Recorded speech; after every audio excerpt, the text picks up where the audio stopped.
Lisir wangi sliramu tumaking sirno ojo tangi kanmu guling awas jok ngetoro aku lagi bang wingo Jin setan kang tak utusi Dudu sembarang Wojo layu sampai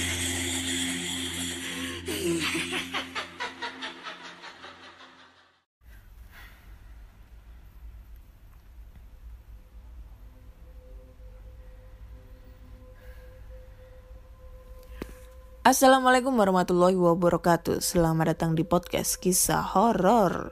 Ketemu lagi dengan Ana di sini akan membacakan cerita horor ataupun email berhantu yang sudah dikirimkan teman-teman melalui podcast kisah horor @gmail.com ataupun di DM Instagram podcast kisah horor, DM Instagram Ana Olive serta Google Form yang linknya tersedia di bio Instagram podcast kisah horor. Episode ke-87 ini bakal aku ceritakan semua cerita-cerita teman-teman yang sudah dikirim ke email. Banyak banget yang numpuk ya, belum sempat kebaca semua. Banyak banget yang protes ya, karena udah seminggu lebih aku gak update cerita terbaru. Aduh, mohon maaf ya, karena itu tadilah banyak banget kerjaan, jadi sibuk, nyampe rumah juga capek, akhirnya males buat nge-record ya. Tapi ya alhamdulillah ini udah selesai, jadi udah bisa nemenin teman-teman semua kayak gitu ya. Oke, sebelum aku mau membacakan cerita, aku mau mengucapkan turut berbelasungkawa untuk saudara-saudara kita yang ada di NTT, Nusa Tenggara Timur, yang sedang yang sedang tertimpa, ya itulah. Bahasa Indonesia aku jelek banget sih. Yang sedang tertimpa bencana alam ya. Banjir, terus habis itu badai apa segala macam itu yang membuat banyak banget saudara-saudara kita yang terlantar, yang kehilangan rumah, tempat tinggal dan lain-lain ya. Semoga bencana ini tepat berakhir, sudah gak ada bencana alam lagi, karena dari awal tahun sampai sekarang itu bencana alam bertubi-tubi ya menimpa kita, menimpa saudara-saudara kita di sekitar wilayah Indonesia ya. Ya itulah, sedih kalau ngelihatnya ya.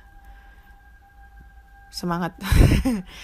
Terus ini lagi juga hari ini sebenarnya apes banget, tapi alhamdulillah masih banyak orang yang baik ya. Jadi tadi tuh sempat siang tadi tuh aku kehilangan dompet karena posisinya itu ya kebetulan aku itu ngasih sembako ke orang gitu ya, badut pengamen gitu. Terus aku lupa kalau dompetku tuh aku taruh di kresek gitu, dan alhamdulillahnya tuh orang tersebut itu mau mengembalikan dompet aku ke rumah gitu loh, dengan keadaan yang utuh, nggak ada yang diambil sepeser pun juga. Ya Allah, masih banyak orang yang baik ya di saat pandemi kayak gini. Banyak orang yang kesusahan mencari nafkah, tapi masih banyak orang yang masih peduli dan masih baik dan masih jujur kayak gitu. Jarang banget orang kayak gitu ya. Turut apresiasi banget.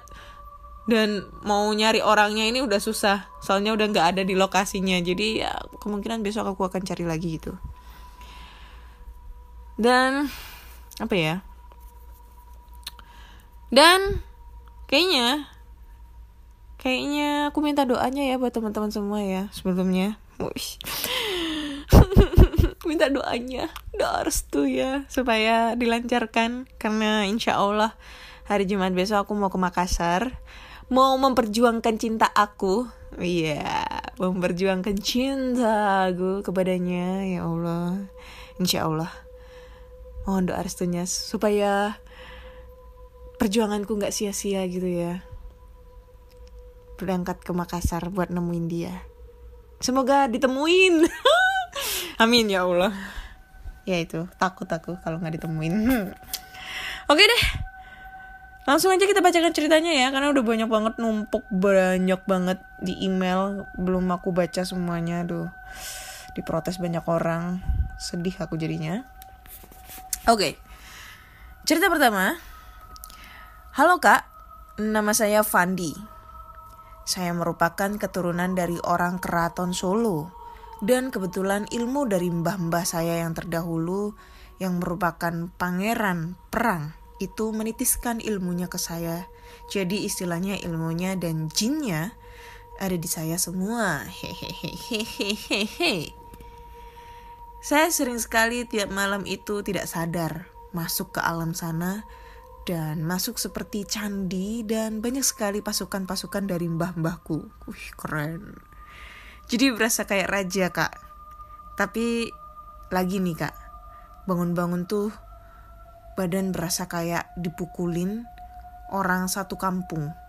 Dan itu terjadi sering sekali mulai dari kayak saya SMP dulu. Berawal dari rasa kebelet pipis di waktu sore hari di kantor saya. Ya pastinya ke kamar mandi dong. Ya iyalah, masa ke kamar tidur. Saat di kamar mandi saya sudah melihat sosok Kunti, tapi matanya gak ada dan hitam banget. Aku kira bakalan nembus tuh air pipis. Ternyata kena Kuntinya juga. Aku keluar sambil ketawa sendiri kayak orang gila gara-gara Kuntinya kena air pipisku. WK. Bukannya pindah tempat, malah ikutin saya, Kak. Parah amat tuh Kunti, Kak. Salah sendiri, dia di situ dan pas di kloset pula. Dia aku biarkan ngikutin saya karena pikirku gak mungkin dia ngapa-ngapain aku karena aku rajin sholat. Mungkin bisa ikut-ikut sholat gitu. Tapi kenyataannya berbeda. Aku waktu tidur nih, Kak, aku dicekik. Wah, bahaya nih Kunti, pikirku. Kemudian aku pura-pura berkaca dan akhirnya Kuntinya nongol di kaca. Dan aku baca sedikit amalan, akhirnya Kuntinya masuk di kaca itu. Lalu aku buat pagar di dalam kaca itu dan akhirnya dia gak bisa keluar dan aku tutup sama kain hitam dan aku masukkan di kresek, Kak. Dan aku simpan di atas atap rumahku. Sampai sekarang dia kekurung di kaca yang aku taruh di atas atap. Ngakak sekali. WK.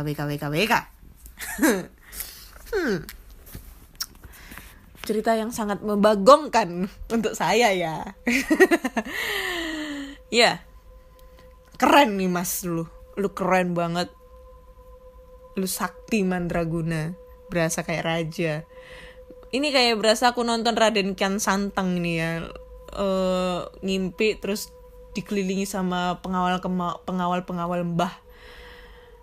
Ya nggak salah sih ya, aku nggak mau mengejudge itu semua juga, tapi ya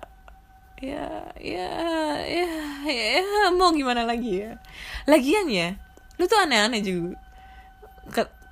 Baru kali ini gue tuh nemuin orang kencing ya, kencing Kuntinya dikencingin, dia nggak takut malah ketawa-ketawa, anjir kan. Terus itu Kunti merasa ternodai. Ya iyalah, dia tuh ngikutin lu tuh karena dia merasa dia ternodai oleh kamu, jadi dia minta pertanggungjawaban. Kamu nodai aku Mas, tanggung jawab. Kayak gitu ya, dimasukkan di kaca. Percaya nggak percaya ya, tapi ya nggak tahu ya. Kalau aku sih ini sangat membagongkan, tapi ya nggak tahu lagi. Mungkin benar adanya kalau dia itu bisa sakti mandraguna, ataupun mungkin dia punya kemampuan yang spiritual yang sangat tinggi. Ya kita nggak bisa memungkiri itu. Dimasukkan ke dalam kaca, dan ini aku sangat teringat tentang ceritanya film Kuntilanak. Kalau kalian pernah tahu film Kuntilanak yang pertama yang diperanin sama Julie Estelle sama Evan Sanders itu ya. Itu yang tahun berapa ya? 2005 gak salah, 2005an. Itu kuntilanaknya juga keluarnya dari kaca gitu loh. Dari kaca. Dan semisalnya ini kalau misalnya kaca lu taruh di atas atap, terus habis itu rumah lu jual, tiba-tiba dibeli sama orang, terus orang itu nemuin kaca dibuka, dipajang. Ini bakal jadi kayak film ini ceritanya. Beneran. Kayak film-film kayak Conjuring, film-film Insidious atau apapun gitu kan, yang nemuin kaca terus wah kacanya bagus nih taruh rumah terus ternyata di dalam kaca itu ada setannya kayak gitu. Bikin film itu keren itu dibikin film keren. Cuma alur ceritanya yang kayak gimana juga nggak tahu ya. Membagongkan. Oke, next kita lanjut ke cerita berikutnya. Lah kok mate laptopku guys. Bentar ya.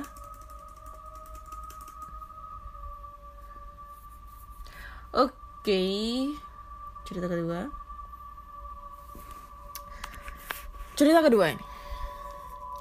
Halo podcast kisah horor. Kali ini aku mau bercerita tentang perlintasan kereta stasiun Keramat. Kecelakaan kereta api tergolong cukup sering terjadi di Indonesia. Umumnya penyebabnya adalah pengendara tidak sabar dan ingin menerobos kereta. Tetapi konon, tidak semua kecelakaan karena ulah manusia itu sendiri. Terkadang ada juga hal-hal tidak masuk akal yang berada di belakangnya, seperti kisah yang terjadi berikut ini. Jadi aku mau menceritakan tentang pengalaman aku yang kurang lebih tahun 98 atau 95. Aku lupa tepatnya kak. Waktu itu aku pulang sekolah, gak langsung pulang ke rumah. Aku di percetakan negara, tapi main dulu ke rumah temen aku di daerah Salemba. Sekitar jam 3 sore aku pulang naik motor lewatin perlintasan kereta stasiun Keramat. Sebenarnya bisa lewat jalan lain. Gak tahu kenapa aku milih lewat situ. Waktu itu palang perlintasan ketutup karena ada kereta mau lewat. Tetapi ada celah sekitar 1 meter di sebelah kanan. Aku berhenti dan nunggu kereta lewat. Tangan aku masih di stang motor. Dengan posisi gigi motor masih masuk. Tapi sumpah, aku gak ada niat buat nerobos perlintasan itu. Kira-kira 1 menit nunggu suara kereta mulai. Kira-kira 1 menit nunggu suara kereta mulai kedengeran mendekat. Anehnya, tangan mulai dekat, tapi tangan aku bergerak sendiri. Ngegas motor aku yang jadi bergerak maju. Aku sepenuhnya sadar dan aku betul-betul lihat kereta udah mulai dekat. Tapi tanganku gak bisa berhenti ngegas. Gak tahu dari mana tiba-tiba muncul penjaga perlintasan kereta yang nahan motor aku pakai badannya. Maaf, jadi posisi orang itu ngangkangin ban depan motor dan nahan motor aku sekuat tenaga pakai tangan dan dadanya. Aku gak tahu berapa detik kemudian kereta lewat kencang banget. Pas kereta udah lewat, baru aku bisa ngendurin gas dan si penjaga perlintasan kereta lepasin motor aku begitu aja. Gak ngomong sepatah kata pun. Padahal normalnya dia pasti marah sama aku. Sampai saat ini kalau ingat kejadian itu aku masih bersyukur dipanjangkan umur. Terima kasih sudah dibacakan kak. Maaf kalau gak seram dan penulisannya gak bagus ya. Oke, thank you. Ini serem juga ya perlintasan kereta. Karena udah banyak banget tentang kecelakaan di perlintasan kereta. Entah itu nyebrang atau mungkin ya nerobos rel kereta api kayak gitu ya. Di Surabaya pun juga udah sering banget kecelakaan kendaraan yang tertabrak kereta di perlintasan gitu ya. Tapi masih menjadi misteri ya. Aku nggak tahu ya. Mungkin aku yang bodoh atau mungkin kurang pengetahuan. Kenapa setiap ada kereta mau lewat yang jaraknya belum dekat dari perlintasan, itu kalau mobil lewat itu selalu mati di tengah-tengah rel, padahal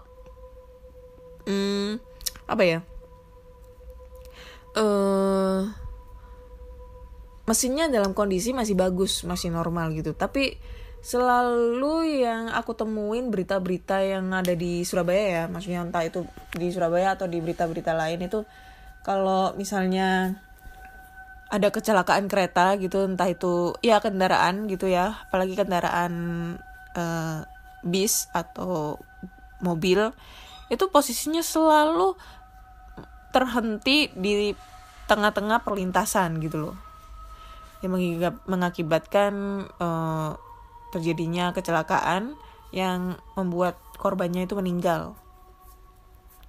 Itu masih nggak tahu sih, tapi ya katanya kalau aku tahu, ada yang ngasih tahu dulu itu temanku tuh, katanya kalau semisalnya ada kereta mau lewat itu secara otomatis kalau kita ngelewatin perlintasan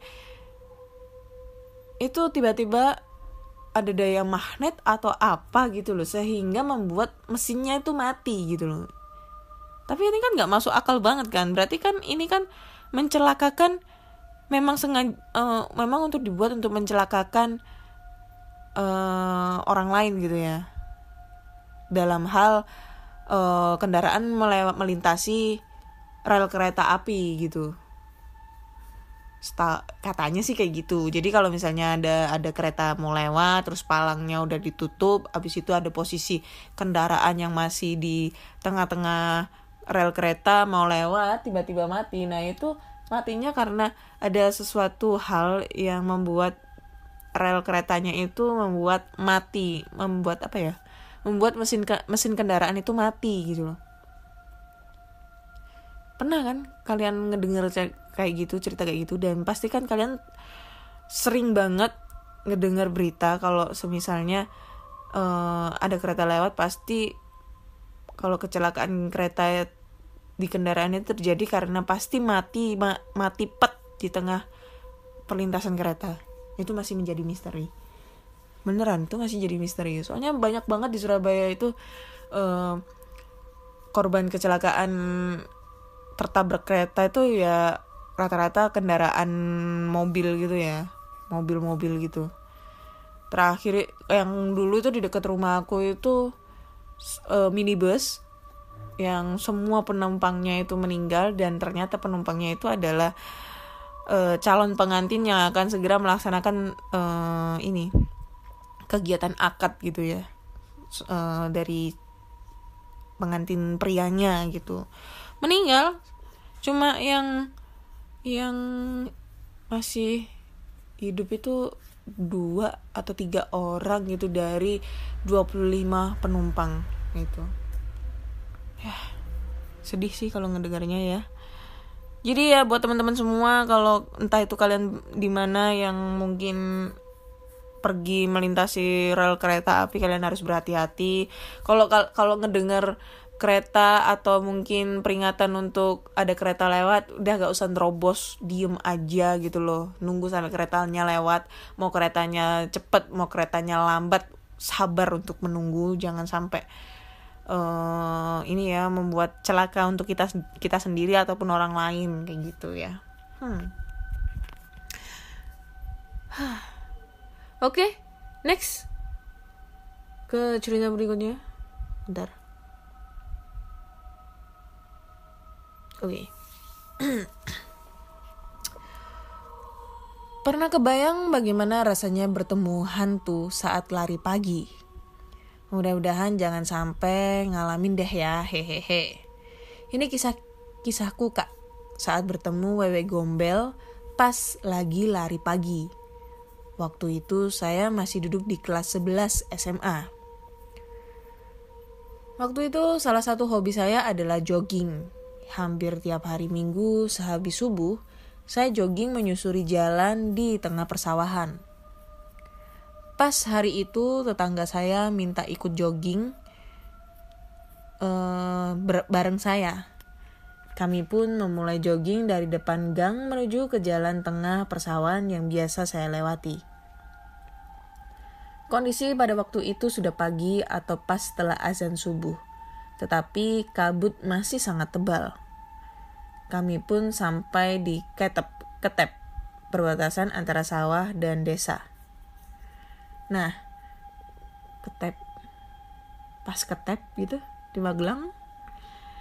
Nah, di situ saya mendengar suara mirip seperti ayam betina berkokok. Tetapi setelah saya dengarkan dengan seksama, suara kokokan ayam betina itu semakin lama berubah menjadi suara cekikikan, seperti suara kunti. Firasat saya mengatakan bahwa kami akan bertemu makhluk halus di ujung jalan sana. Saya langsung ngomong sama tetangga saya yang kebetulan masih saudara saya. "Li, mending sampean mulai baik." "Oh, Le, maksudnya, Tante, mending kamu pulang aja." Dengan heran tetangga saya menjawab. "Loh, emang apa?" jawabnya. "Dewek arep petukan karo Medi," jawabku. "Kita akan bertemu dengan hantu." "Alah, wong wis esok kok," jawabnya. "Alah, orang udah pagi kok," kata tetanggaku. "Ya wes, yang penting ajak melayu ya, nek ketemu Medi," bentakku. Yang artinya, ya udah, yang penting jangan kabur ya kalau ketemu hantu. Kami pun melanjutkan jogging menyusuri jalanan yang berada di tengah sawah. Sekitar kurang lebih 1 kilometer dari desa, saya dan tetangga saya mendengar suara perempuan tertawa keras sekali. Seperti tertawa dengan menggunakan sound system. Tetangga saya yang hanya mendengar suara itu pun kaget. Sementara saya mendengar suara itu sekaligus melihat sesosok perempuan berbaju putih kusam sedang duduk di sebuah jembatan yang berada di tengah sawah. Kami berjarak hanya beberapa meter dari perempuan itu menoleh ke arahku.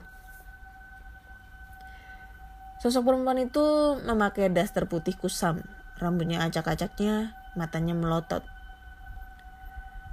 dan mukanya sebagian hilang. Saat tetanggaku lagi sibuk mencari-cari sumber suara itu, saya berinisiatif menunjukkan si empunya suara tersebut kepada tetanggaku. "Kayak lo, Le, sing niki guyung-guyu. Saya lagi jagong nang bro," kataku. "Itu loh Tante, yang tadi ketawa-ketawa, sekarang lagi duduk di jembatan." Entah tetanggaku sempat melihat atau tidak, yang jelas ia langsung teriak seraya menarik tanganku mengajak untuk segera pulang. Sepanjang perjalanan pulang, tetanggaku hanya diam dengan wajah pucat. Setelah tiba di rumah pukul 6:30 pagi, pas saya bertemu dengan tetanggaku yang lain yang sering memancing di jembatan itu, saya langsung bercerita yang tadi saya alami dan ternyata dia juga pernah melihat sosok wanita itu duduk di jembatan yang berada di tengah sawah itu, dan dia berkata bahwa itu adalah Wewe Gombel. Wewe Gombel. Kalau menurutku sih itu bukan sosok Wewe Gombel ya, tapi itu kuntilanak biasa gitu. Karena setauku nih ya, Wewe Gombel itu perawakannya itu dia itu nggak pakai baju, terus payudaranya panjang banget ya, delewer susu nih.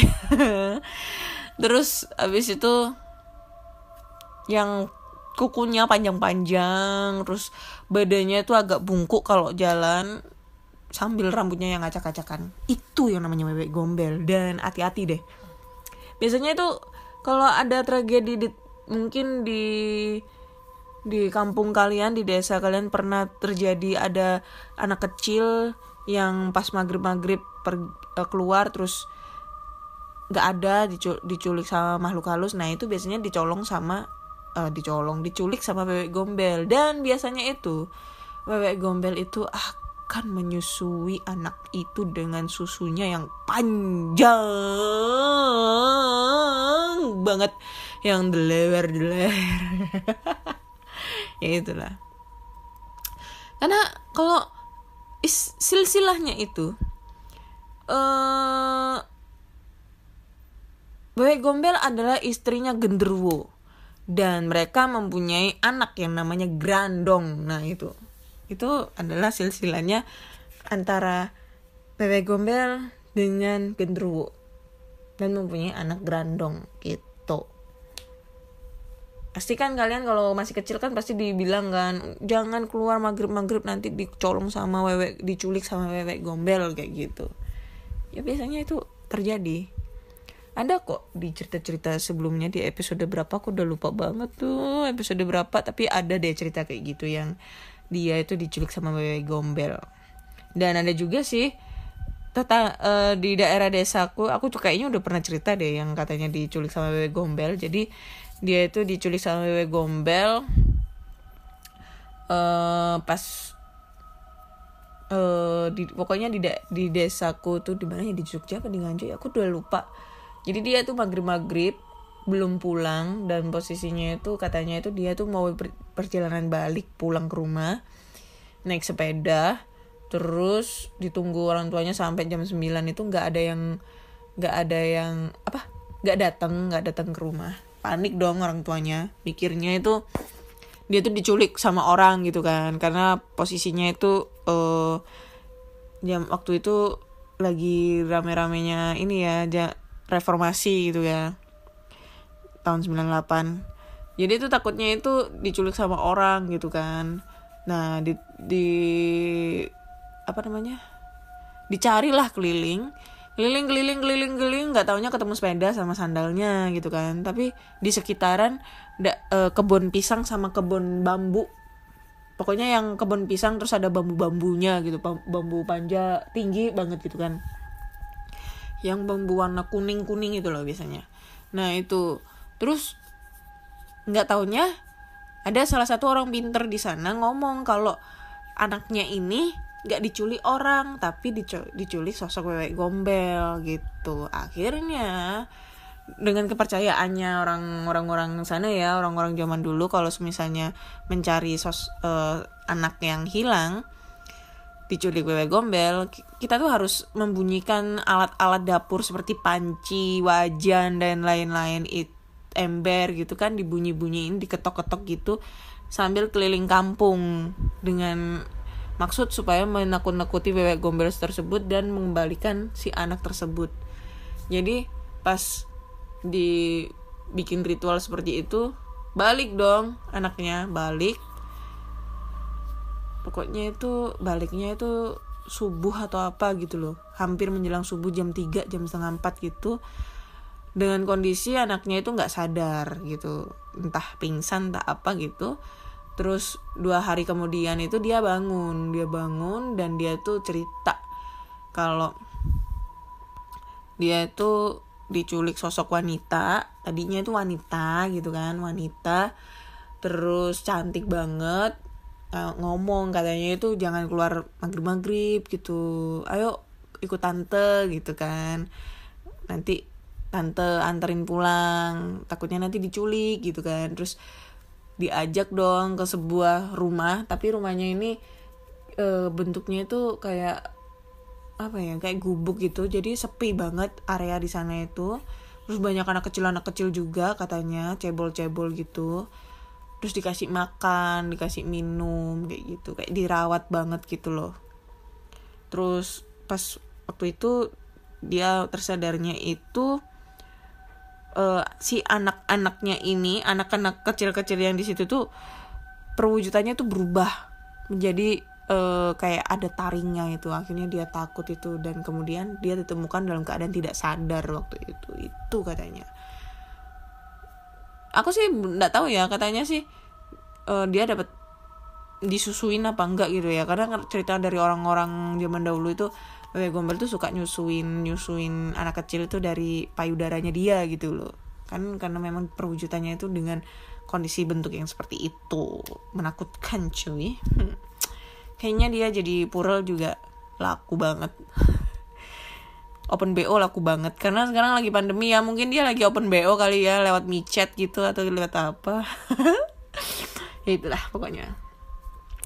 Oke, udah 3 cerita yang udah aku bacain ya, udah banyak banget cerita yang udah aku bacain. So buat teman-teman semua, kalau punya cerita-cerita horor, entah itu pengalaman sendiri, pengalaman orang lain, saudara, kakak, adik, teman, selingkuhan, Kalian bisa langsung aja kirim ceritanya ke podcastkisahhoror@gmail.com ataupun di DM Instagram Podcast Kisah Horor, DM Instagram Ana Oli, serta Google Form yang linknya tersedia di bio Instagram Podcast Kisah Horor. Jangan lupa follow Instagram Podcast Kisah Horor biar followersnya naik bro, biar bisa swipe up kayak gitu ya. Terus jangan lupa dengerin selalu Podcast Kisah Horor di YouTube, karena kalau di YouTube itu siaran ulang aja sih dari episode lama. Terus jangan lupa follow Podcast Kisah Horor di Spotify, Google Podcast, Apple Podcast ataupun di Anchor agar kalian selalu update tentang cerita-cerita horor terbaru. Oke? Terima kasih buat semuanya dan nantikan Podcast Kisah Horor di episode berikutnya. Bye bye.